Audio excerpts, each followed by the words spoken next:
Cool, can you see that? Yep. Yes. Cool, excellent. So hi there, my name's Joy Ward. Thanks for tuning in today for this talk on Mendelian randomization, its overview and uses.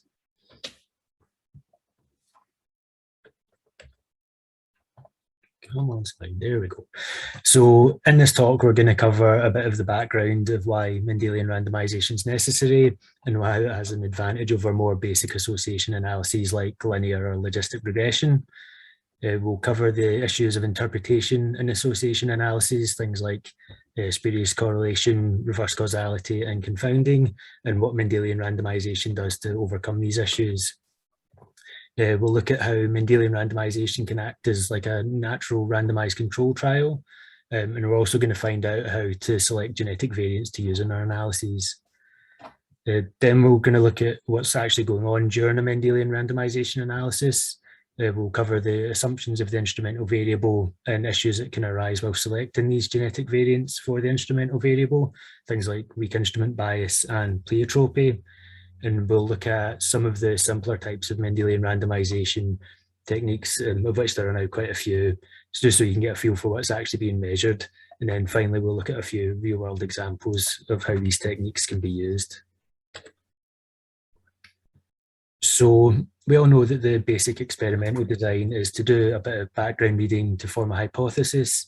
You then gather some data and run some association analysis, again, like a linear or logistic model. And then you hope and pray that your P is less than 0.05 after you've corrected for multiple testing. But interpretation of these models can run into difficulty. And as we all know, that correlation isn't necessarily causation. So what are the kind of things that can go wrong? So firstly, we can find spurious associations. As you can see here, there's an unbelievably high R-squared for per capita cheese consumption and death by bedsheet entanglement. And I'm sure if any of us found an R-squared of over 90% in our analysis, we'd be absolutely over the moon. But the chances of this being causative are pretty slim. And similarly, the number of people drowning in pools correlates very well with the number of films that Nicolas Cage appears in each year. And even when you consider the dive in the quality of his output since about 2005, it'd still be unlikely that it will lead to more people filling themselves into a pool and drowning. We've also got the issue of reverse causation. So using the example here of BMI over time, it could be assumed that weight loss will eventually lead to dementia. However, it's more likely that weight loss may be an early indicator of dementia, and the decline in cognitive faculties may lead to weight loss before the condition gets serious enough to warrant a clinical diagnosis. And then finally, we've got the issue of confounding, where another variable known as the confounder affects both the predictor and the outcome variable. It could be concluded that yellow teeth causes lung cancer if the confounder of smoking, which both yellows teeth and causes lung cancer, isn't considered. So how does MR help with all of this? So instead of just looking at the association between two phenotypes, it allows us to make a causal estimate of an exposure X on an outcome Y. And it does this via the use of an instrumental variable, or IV, which is called Z. And that's in the form of genetic mutations. So here we assume that the confounders U act both on the outcome X and on the exposure Y. And another way to visualize what's going on here is comparing a Mendelian randomization analysis to a randomized control trial. Now, with a randomized control trial, you take your sample and you randomly allocate them into two groups. So one group gets the treatment, for example, a drug like a statin, and the control group will either get nothing or a placebo. We then see if the treatment group have lower LDL levels than the control group. And over time, we see whether the cardiovascular event rate is lower in the statin group than in the control group. And this would allow us to conclude that statins lower the rate of CV events by lowering LDL levels in the blood. Mendelian randomization works in a similar way, but instead of us choosing who goes in which group, nature does that for us. So we know that LDL levels will vary naturally from person to person, and there'll be some people with lower LDL levels than others, which will be based in part on their genetics. So if we can find mutations in the genome that confer to lower LDL levels, we can then compare those with a lower genetic propensity for LDL against those with a higher genetic propensity. And as with the randomized control trial, we could then conclude that lower LDL levels lead to lower CV events, but due to the genetic makeup of the individuals.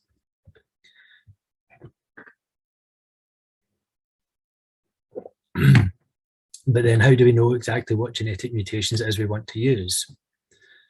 So in the genome, there are positions where there's a difference in the base pair sequence. So for example, base position 1 million on chromosome 1, there's either a cytosine, a C allele, or an adenine or A allele. And then we look at whether there's a change in the phenotype between those who have 2 C alleles, those who have 1 C and 1 A allele, and those who have 2 A alleles. But we don't want to check just one of these genetic variations, which we call single nucleotide polymorphisms, or SNPs, as there are millions found throughout the genome. So what we do is what's called a Genome-Wide Association study, or GWAS, where we look at all the SNPs from the top of chromosome 1 to the bottom of chromosome 22. And due to the number of tests that we're performing, we need to set our significance threshold a lot lower than 0.05. And to be considered significant, we need the p-value to be lower than 5 times 10 to the minus 8. You can also use mutations that have been found from candidate gene studies, which use like family studies and fine mapping of genes to find mutations that correspond with the phenotype as well. So this is an example of the output of a GWAS, which is called a Manhattan plot. This particular one is of a mood instability phenotype that I ran. So along the bottom, you've got chromosomes numbered 1 to 22, and on the y-axis, that shows the negative log 10 p-value. So the higher up the y-axis, the smaller the p-value. Any of the points above the red dotted line, we consider that to be genome-wide significant. But you'll notice that the points cluster into spikes, and this is due to a phenomenon called linkage disequilibrium, which I'm not going to go into detail here, but what's important is that for our Mendelian randomization, we don't need all the SNPs that make it above that line. We only want the SNPs at the very top of the spike. So now we know which SNPs we want to use, we can move on to our MR analysis. Now, it's not completely necessary, but it is preferable that this is done in an independent cohort of the same ancestry as our discovery GWAS. So yeah, once we know which SNPs we want to use as our instrumental variable, we need to consider 3 assumptions. So the first assumption is that the genetic variant Z associates with the exposure X. Now, given that these SNPs usually come from a GWAS where their p-value was less than 5 times 10 to the minus 8, we should be okay. But since we're now looking at an independent sample, some of these SNPs might not show the same strength of association. This could be for a number of reasons, like due to having a smaller sample size. And if the SNPs don't strongly associate with the exposure, then this can lead to what's called weak instrument bias, which will cause the results to tend towards the null. So to avoid weak instrument bias, the F statistic of the SNPs exposure regression should be greater than 10. The second assumption is that the instrument is independent of confounders. And again, this should be okay, as the confounders shouldn't affect the genotypes of the sample unless they're acting as some sort of selection pressure of U on Z, which would skew the balance of alleles, but in the main, we can just assume that U is independent of Z. Then the third assumption is that there's no independent pathway between our instrument Z and our outcome Y, but there's 2 possibilities that could violate this assumption. So the first is known as vertical Pleotropy, and that's whereby SNP Z acts via some sort of secondary pathway, which is shown as the question mark on the left-hand diagram.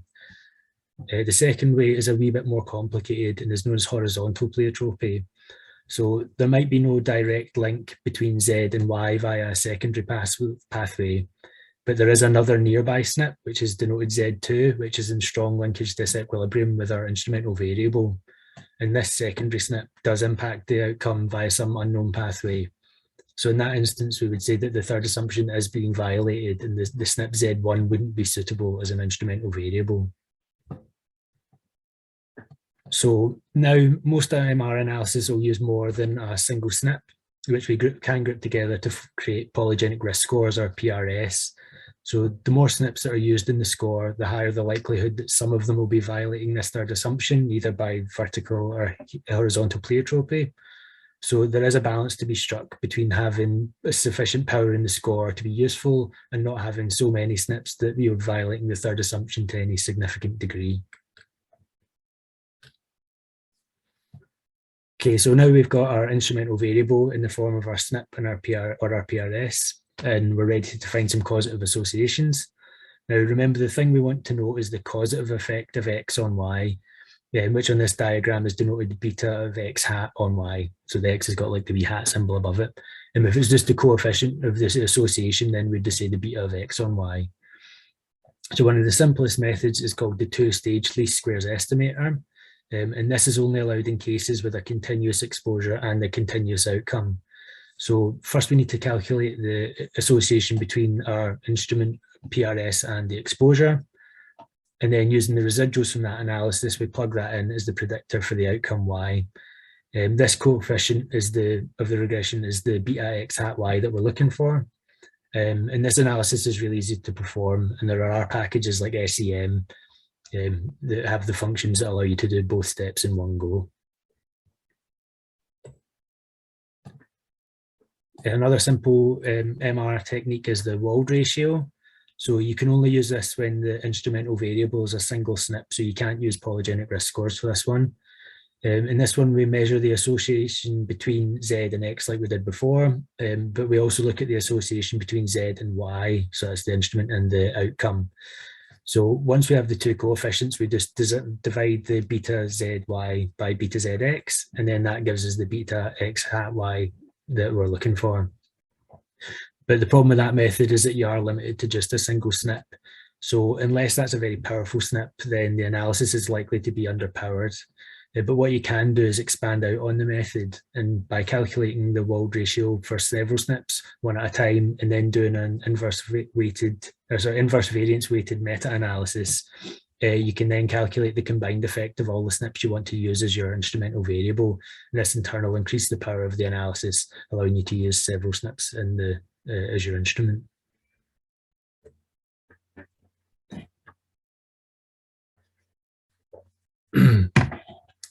So a more sophisticated technique for MR is called the MR-EGR.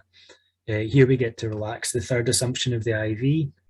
And this method is only valid as long as the effects between your instrumental variable and your outcome are independent of the effects between your instrumental variable and your exposure.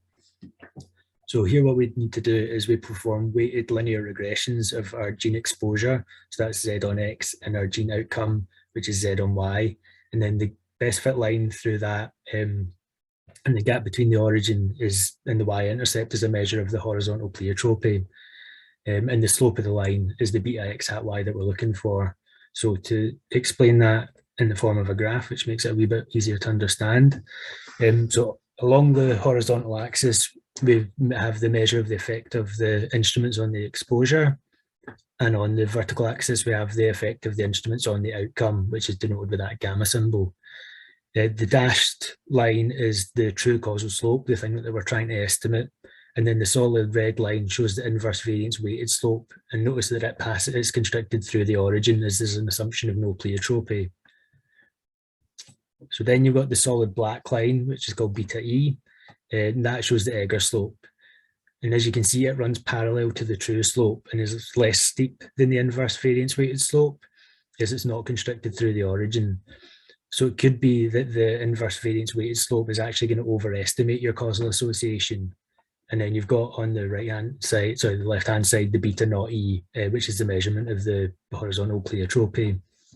And as I mentioned earlier, the more SNPs you have in your IV, the more likely it is that the third assumption is going to get violated. So it makes sense to relax this assumption once your IV has a large number of SNPs. Okay, so that was just a brief overview of some of the simpler techniques, but this is a rapidly expanding field. There are now lots of different variations of MR. They've all got their own strengths and weaknesses. And often what papers will do is use several types of MR to give a range of estimates to show the robustness of the results, kind of like sensitivity analyses. So now that we've got an understanding of how to perform a Mendelian randomization, here are some of the examples of how it can be used in the real world. So those with high levels of cholesterol in the blood are more at risk of cardiovascular illnesses, such as heart attacks and strokes. And there's a protein in the body called PSK9 that controls the number of low-density lipoprotein receptors, which are proteins on the surface of cells. And these receptors play a critical role in regulating blood cholesterol levels. And there's a drug, evolocumab, which is a PSK9 inhibitor. It's a monoclonal antibody which has been shown now to reduce LDL-C levels by about 60%, which in turn has led to a reduction in risk of cardiovascular death, heart attacks, and strokes. However, there was potential but non-significant adverse side effects like diabetes and impacts on cognition. So now LDL-C levels will vary naturally from person to person, which is based on part in the mutations in their PSK9 gene. So what Smith and al. Did was they used SNPs that confer variations in PSK9 expression, so they act like a natural PSK9 inhibitor, and then to gauge the likely effects of PSK9 inhibition on diabetes risk. So they used 4 PSK9 SNPs, both individually and combined as a score later on, to show that they significantly do reduce circulating LDL-C concentration. So yeah, and then they looked at the 4 SNPs separately and also combined as a score to see the association between the instrument and the outcome. And they found that there was a significant causal effect of lower LDL-C on type 2 diabetes status with an estimated odds ratio of 1.29. They also found that there was a significant causal effect on higher fasting glucose level, body weight, and waist to hip ratio. So using that same methodology, we then looked at the potential impacts on cognition using the UK Biobank. We looked at several cognitive assessments, all taken at baseline, like reaction time, fluid reasoning, and the trail making test. And although we had large sample sizes, we weren't able to provide any definitive evidence of the relationship of PSK9 genetic variants with cognitive traits. The best we got was in log reaction time, which was only nominally significant. So this analysis is all well and good when you've got access to funding, large data sets, and ample storage space and processing power. But what can you do if you only have access to a laptop and an internet connection? Well, two-sample Mendelian randomization allows us to overcome these problems and estimate a causal effect by using only GWAS summary statistics for both the exposure and the outcome. The first step is to select the SNPs at the top of the peaks in the exposure GWAS, and then you find them in the outcome GWAS. And it doesn't matter if they're significant in the outcome GWAS, but they definitely do need to be in the exposure GWAS. Then you just need to plot the effects of the SNP on the exposure on the horizontal axis and the effect of the SNPs on the outcome on the vertical axis. Pardon me. And the best fit line through these points is the causal estimate of the exposure on the outcome. So in that example, it makes it look pretty clear, but in the real world examples, it looks a wee bit messier. So it has been shown that those with higher educational attainment are less likely to develop rheumatoid arthritis. And what Huang et al. Showed using an instrument of 373 SNPs from an educational attainment GWAS was that there was indeed a negative causal effect of educational attainment on developing arthritis.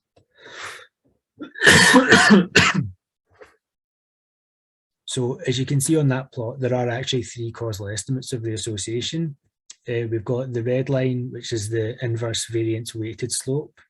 We've got a green line, which is the weighted median, which I've not actually covered in these slides. And then you've got the blue line, which is the MR-Egger slope. So it's kind of hard to see on this plot, but the inverse variance weighted slope is steeper than the MR-Egger slope. And again, this suggests that the inverse variance weighted slope does give an overestimate of the causal association compared to the Egger method. And that's due to the presence of Pleotropy, because they are using several hundred SNPs in this score.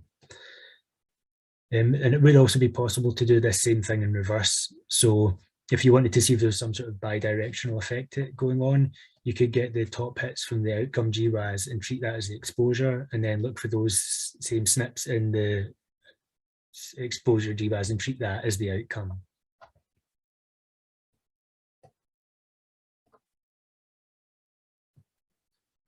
Okay, so now we can do MR, whether we've got a data set or not, but I think it's important to just quickly cover experimental design in MR.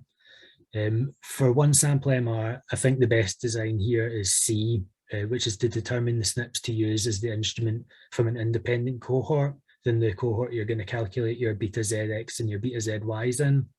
And this situation is going to minimize overfitting of the data and the models can then be weighted by the coefficients from the discovery GWAS. The downside is that it can lead to weak instrument bias if there isn't the same strength of association between the SNPs used in the instrument and the exposure. But it is possible to calculate both the beta ZX and the beta ZYs from the same sample, as is shown in A. It's also possible to calculate beta ZY in the whole sample, but beta ZX in a random subsample of the cohort. So this might be done due to phenotyping within the cohort. You might find that you've got lots of outcome data like CVD events, but only a subsample of the cohort would have MRI or biomarker data. For two-sample MR, the best situation would be to have the beta ZX calculated in one cohort and then the beta ZY is calculated in a completely independent cohort. This is to ensure that the calculated betas are truly independent of each other and there's no collider bias being introduced.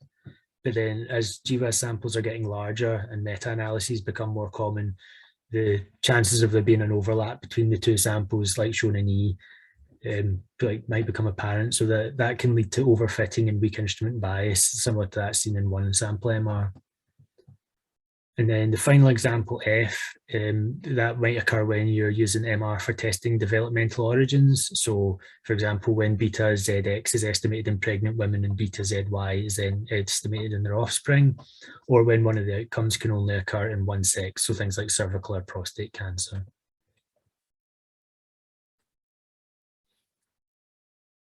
So Mendelian randomization is by no means the be-all and end-all of analysis.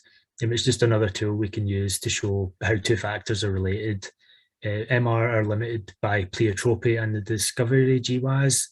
So performing a GWAS of the same type phenotype in different cohorts may find different top hits to use as the instrumental variable, and that in turn would lead to different estimates and possibly conflicting causal estimates. Because the effect sizes are very small, we also need very, very large sample sizes to find good signals. Often studies are meta-analysed and can include several different cohorts, but these can be from different ancestries or background, which again could introduce noise and error. And MR is by no means the finished article. The new methods are being constantly devised and updated. And the methodology isn't free from assumptions, and if these assumptions are being violated, then our estimates are going to be inaccurate. So in conclusion, Mendelian randomization allows us to move beyond association and infer causal association between two phenotypes. It can act as a natural randomized control trial, and that's going to save time and money in drug development and improve pharmacovigilance. And you don't even need access to large data sets, storage space, and processing power, as it can all be done on a desktop computer. Cool, so that's me at the end of my talk. I'm going to open it up to questions. And if you could try and phrase them as yes, no questions, because I'm trying not to cough my lungs out.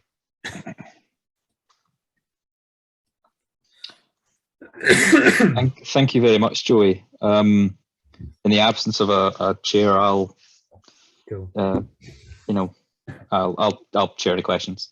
Cool. Thank you very much. Does anyone have anything they'd like to ask Joey? As he said, ideally, yes, no.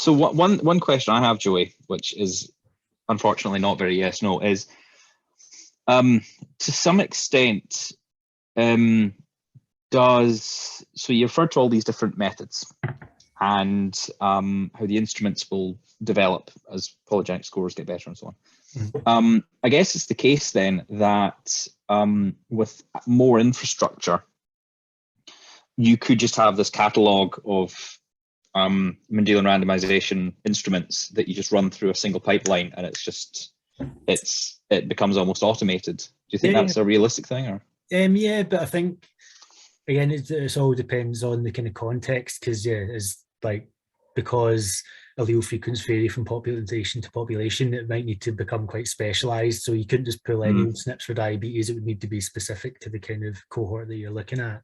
Yeah. And again, like just go back to the whole thing where you can do the GWAS, or you can find your instruments from the same sample that you're looking at your exposure and your outcome with, then again, that could lead to kind of more issues, I think. But yeah, I mean, you could try and automate it, but you would also need to do a lot of kind of pre-screening and double check your work as you go, and not just rely on the computer to do it all. Well, I'm not interested in that. Well, I want to simply automate it. If the paper could automatically write itself, that would be ideal. Yeah. It's called R Markdown. Right. Yeah. Any other questions for Joey?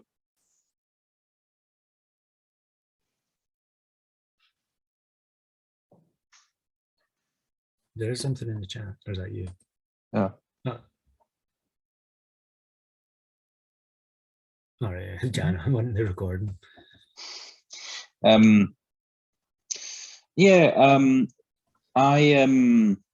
This is less of a question, more of a comment.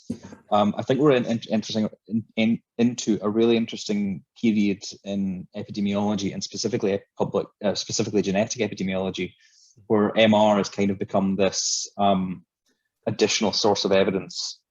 There's a nice paper in the BMJ by I think Neil Davies, all about where does MR fit in the kind of hierarchy of evidence, and they kind of put it not quite on the tier of randomized control trials in terms of causality, but they put it, certainly higher up than your basic observational associations. So we're at this really interesting time where we really do have methods which are developing in front of our eyes, which I think are just these methods are advancing at a very rapid rate, and they are very clearly enhancing our understanding of epidemiology and causality, really from one year to the next. I mean, we've got one MR paper where one of the co-authors said, "Oh no, you shouldn't use that method." I was at a conference where they said everyone will be laughing at this method in a year, and we should do it this way. It's incredibly quick how it's advancing. Yeah, I mean, I would be interested to see, just given starting with different GWAS summary statistics, so you do pick different instrumental variables for the same phenotype, to see how robust the estimates are based on different discovery samples. A good one I heard was whenever you're coming up with a method, apparently the one they like to use is urate and gout. So if your new method doesn't link urate levels to gout, apparently it's a bit of a duffer. Totally. Part of me always wants to kind of do an MR of something we know is not causal at all, and something which we know is not true, and just see what an MR method would make. Or brain size and something. Maybe, something even more absurd. I always thought the study which got GWAS estimates of participation in biobank, I always wanted to turn that back on itself and say, is participating in biobanks good or bad for your health? But I don't know if folk will see the funny side. It means everyone would then drop out if you found out. Yeah, well, exactly. Yeah. So, anyway. Does anyone have any additional questions for Joey? Grand. Well, in the context of your sore throat, I think you're off the hook. So, do you know how I feel recording? Yeah. So, no, thank you very much. I'm sure people will look up the recording at some point in the future, even if they weren't here today. So, thank you very much, Joey. I don't know why I'm talking like this. I'm not the chair. I'm just here. Yeah. So, no, thank you very much, Joey. And I'm sure if anyone has any specific queries, just drop me an email. Get in touch. So. Right. Cheers. Thank you, everyone. Bye. See you in a bit. Bye.